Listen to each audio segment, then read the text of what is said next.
Hello everyone and welcome to another Commander Tactics Deck Tech. My name's Pope. Before we dive into things, I just want to give a big thanks to everyone who has enjoyed our content so far, taking the time to like, share, comment, and subscribe. I'm a firm believer that whenever you get a chance to celebrate, you should absolutely seize it. And today is one of those days here at Commander Tactics. This week we broke 100 subscribers. A small number to some, but for us, we are so humbled and thankful for the quick growth we have already seen here on the channel. It lets us know that what we are presenting is enjoyable and validates all the effort that we put into our videos. We are just getting started, but for now, thanks so much for watching, and now onto the show. Today's deck is focused on one of the newly released commanders coming from Throne of Eldraine, featuring a very unique effect that we've only seen a handful of times on various cards, and that is Torbran, Thane of Redfell. Torbran's a legendary 2/4 Dwarf Noble costing 1 generic and 3 red mana. His effect reads, if a red source you control would deal damage to an opponent or a permanent an opponent controls, it deals that much damage plus 2 instead. Mono red has always felt forced to be aggro and fails somewhat in certain areas without the additional colors. But with Torbran, the deck construction takes spells that we would rarely see in Commander and soups them up to be much more powerful and viable than ever before. In this deck, we can boil everything down to 3 main areas. The deck is filled with lots of creature spells and ground force that aren't necessarily going to be attacking, but offer great defenses and bring very powerful effects along with them. In addition to these buffed up creatures with their very helpful abilities, we run a plethora of enchantments and other spells that are going to burn everyone at the table, including ourselves, but with Torbran on the board, our opponents get hit for 2 to 3 times harder than we do. And to make sure we can get the burn rolling as quickly and efficiently as possible, we have a strong collection of card draw spells, protection spells to keep Torbran safe, and select ramp spells to get our spells on board as quickly as possible. And to make things even better, this entire deck can be picked up today for only $50. But let's get the ball rolling, taking a look at the ground force creatures we're going to be running, starting things off with Akum Hellkite, Tunneling Geopede, and Zozu the Punisher. Each of these creatures revolve around landfall or lands coming onto the battlefield. Akum Hellkite says whenever a land enters the battlefield under our control, he's going to deal 1 damage to target creature or player, and if the land is a mountain, which for us, it always is, Akum's going to deal 2 damage to that creature or player instead. Quickly, you will realize that with Torbran on board, every ability and effect in this deck is going to be amplified, plus 2, making things much more impactful. Tunneling Geopede says whenever we play a land, it deals 1 damage to each opponent. So again, with Torbran, we're pinging each opponent for 3 damage each turn. And Zozu the Punisher says whenever a land enters the battlefield under anybody's control, Zozu deals 2 damage to that land's controller. So this does hurt us a little bit, but it is going to be worth it for all those fetches and evolving wilds that we see around the table. Cinder Pyromancer, Sir Kara the Bold, and Thermal Alchemist all have tap abilities that with Torbran on the board ping something for 3 damage. Cinder Pyromancer says you can tap it to deal 1 damage to target player, and then whenever we cast a red spell we get to untap it, so with a bunch of spells in hand this can go off for anywhere from 9, 12, 15 damage a turn. Sir Kara says whenever you tap her, you get to deal 1 damage to any target, but also has the benefit that whenever Sir Kara the Bold or an instant or sorcery you control deals damage to a player, you get to exile the top card of your library and play it. So not only is this additional ping damage, but card advantage as well. And Thermal Alchemist reads, Defender, Thermal Alchemist deals 1 damage to each opponent whenever we tap it, and whenever you cast an instant or sorcery, we get to untap it. Again, with Torbran, we might be casting a bunch of instants and sorceries, being able to untap this and ping things down so quickly. Next up, we have a selection of token generators. Beetlebacked Chief, Siege Gang Commander, and Hordling Outburst. All of these spells are going to generate creatures and creature tokens to help benefit of all of our effects that deal damage when creatures come in and when creatures dying. And even though we're only creating 1/1 creatures, with Torbran on the board whenever they attack or defend, they are actually attacking or defending for 3 damage. Beetleback Chief says whenever it enters the battlefield, we create 2 additional 1/1 red goblins. Siege Gang Commander is going to do the same thing, but create us 3 goblins. And Hordling Outburst is a sorcery that is going to create us 3 goblins as well. if we are ever in a pinch and we need to get in for the last few bits of damage, we can use Siege Gang Commander's ability with these other spells to pay 1 a red, sacrifice a goblin, and Siege Gang Commander is going to deal 2 damage to any target. Next, we got 3 creatures that are going to benefit off of us casting non-creature spells: Electrostatic Field, Firebrand Archer, and Young Pyromancer. Electrostatic Field is a defender 0/4 for 1 in a red that says whenever you cast an instant or sorcery spell, Electrostatic Field deals 1 damage to each opponent. Firebrand Archer says almost the exact same thing, but it goes off for any non-creature spell, 1 damage to each opponent. And Young Pyromancer says whenever you cast an instant or sorcery, we get to create a 1/1 red elemental creature. These creatures and abilities that say deal 1 damage to each opponent add up so quickly with Torbran on the field. And to round things out, we have a handful of ETB creatures that are going to do good things for us: Daggercaster, Goblin Chain Whirler, and Gibbering Fiend. Daggercaster and Goblin Chain Whirler have the same ability that say whenever they enter the battlefield, they're going to deal 1 damage to each opponent and 1 damage to each creature your opponents control. Goblin Chain Whirler does also hit Planeswalker and has the First Strike ability. With Torbran on the board, these are basically one-sided board wipes.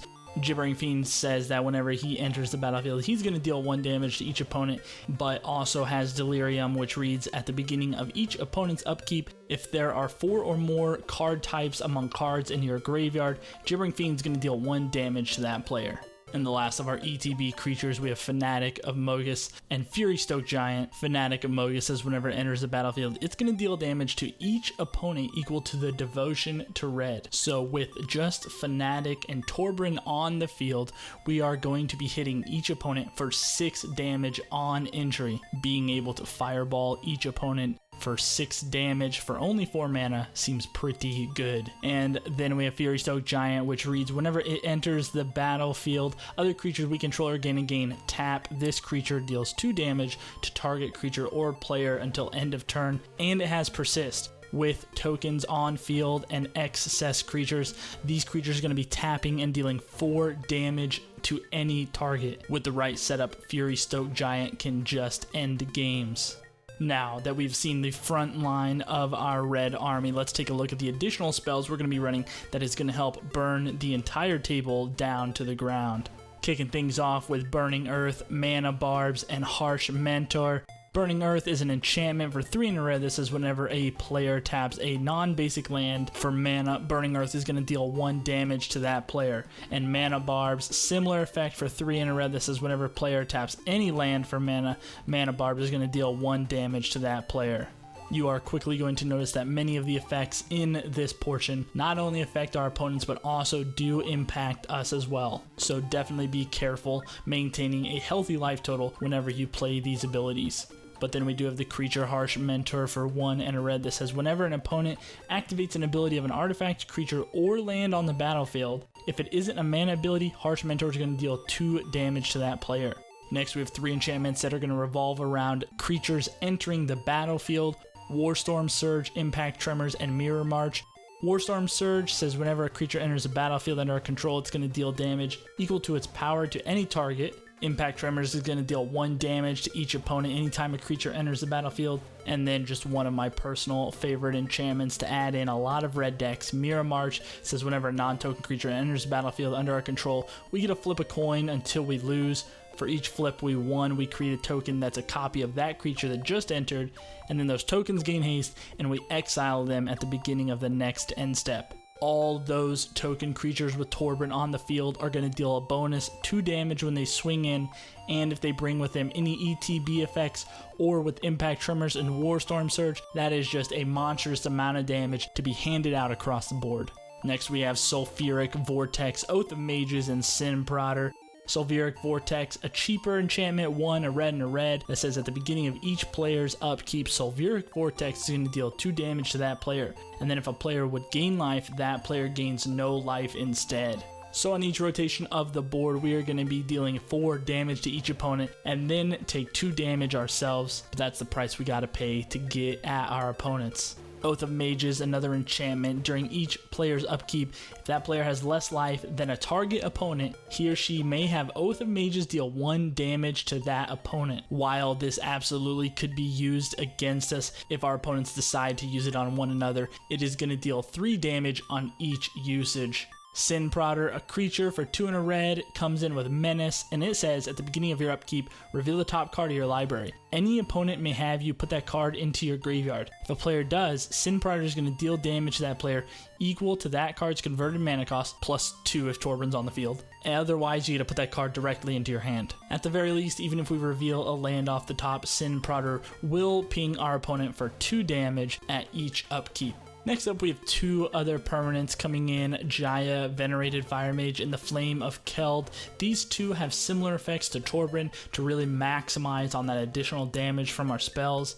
Jaya is a Planeswalker for 4 and a red that comes in with 5 loyalty and says, if a red source you control would deal damage to a permanent or player, it deals that much plus 1 to that permanent or player instead. And then we can -2 her to deal 2 damage to any target, which is 3 damage with her on the board, and 5 damage if we have Torbran on the board as well. The Flame of Keld is a saga coming out of Dominaria that on turn 1 when we play it, we're going to discard our hand, so we're going to use this when we're low on cards. Turn 2, we're going to draw 2 cards at our upkeep in additional to our draw step, so we'll have 3 cards on the second round, and then on the third turn after we cast the Flame of Keld, we are going to get the ability that says if a red source you control would deal damage to a permanent or player this turn, it deals that much plus 2 to that permanent or player instead.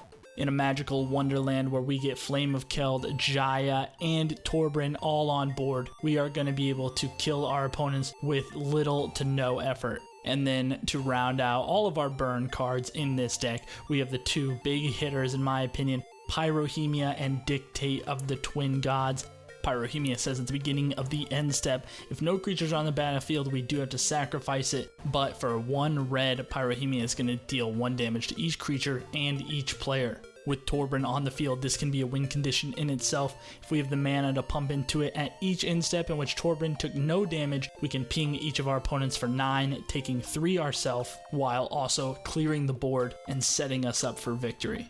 And Dictate of the Twin God has Flash, so we can flash in whenever we need to, but it says if a source would deal damage to a permanent or player, it deals double that damage to that permanent or player instead.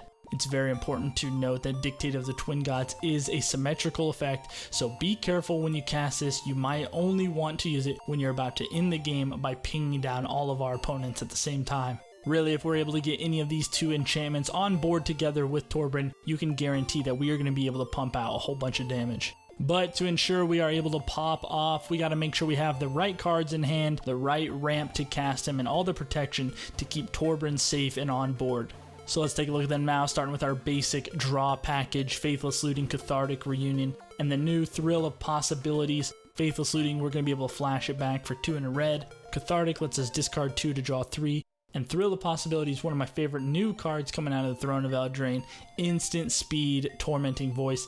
As an additional cost to cast this, we got to discard a card and we get to draw 2. But again, we can do it at the end step of the opponent right before us and get that card advantage. Next, we got 3 cards that are going to help us maintain that card advantage. Ignite the Future, Vance's Blasting Cannons, and Neheb, Dread Horde Champion. Ignite the Future comes straight out of the new Commander product. Exile the top 3 cards of our library until the end of our next turn. We may play those cards. If the spell was cast from our graveyard because it has flashback, we may play those cards without paying their mana cost. 3 spells for only 8 mana seems like pretty good value. Vance's Blasting Cannons, which I featured in my $10 deck tech, is an enchantment that says at the beginning of your upkeep you get to exile the top card of your library. If it's a non-land card, we can cast it this turn, and whenever we cast our 3rd spell in a turn, we can transform Blasting Cannon. To be honest, we don't really want to transform it. We just want to be able to use it to get that extra card off the top, let us essentially drawing 2 cards a turn and filtering through all those lands. And then we got Neheb, the Dread Horde Champion, coming out of the War of the Spark. He is a 5/4 trampler for 2 and 2 red. Says whenever he deals combat damage to a player or planeswalker, we can discard any number of cards. If we do, we draw back that many and add 1 red for each card. And until the end of the turn, we don't lose the mana. A big body, a trampler, card advantage, and mana ramp all on 1 creature. Neheb is a powerhouse in this deck. And then we got Mana Geyser, Hedron Archive, and Mind Stone. Mana Geyser is a super strong sorcery that says we get a red mana for each tapped land your opponents control. Do the math on turn 5. If each of our opponents has 3 to 4 mana tapped, that is 12 mana we add on our pool on turn 5.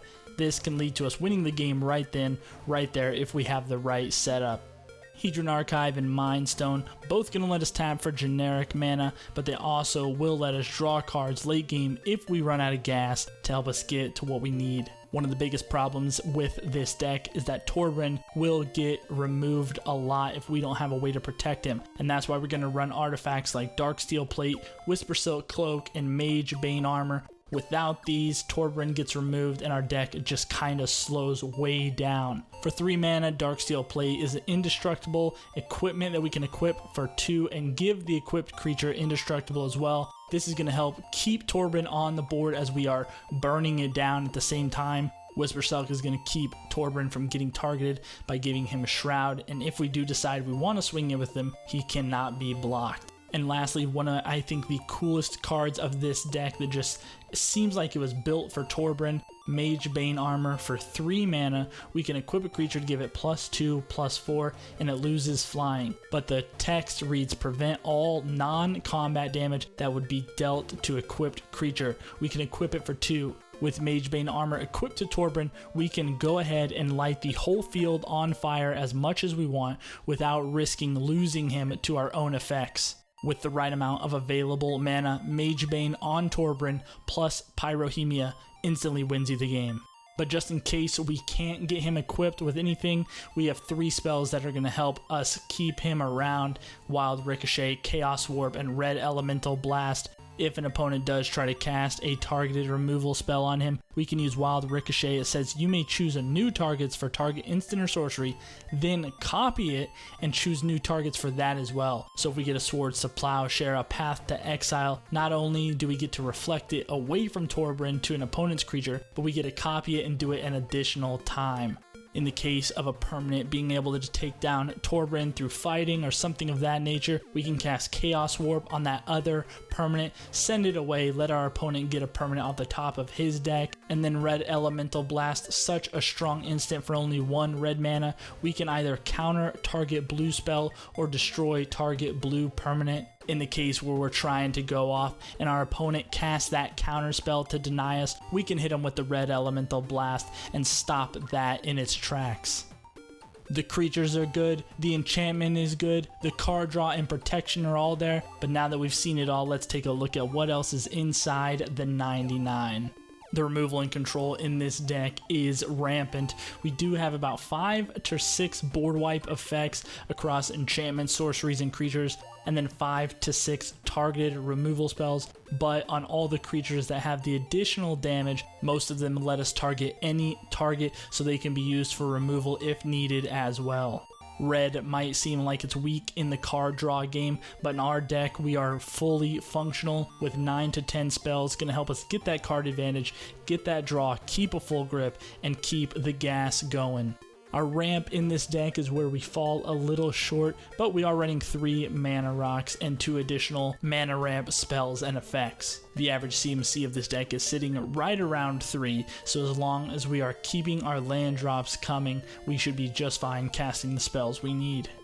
We have a ton of win conditions in this deck, but the first chance we get, we're going to be playing our enchantments that by themselves don't do much, but with Torbran on board, we can put out tons of damage board wide, kill all of our opponent's creatures, and just maybe kill our opponents at the exact same time. If our enchantments can't get the job done, we have a ton of instants and sorcery spells, such as Price of Progress, that are going to let us pump out huge numbers, and again with Torbran, those just get pumped up even stronger.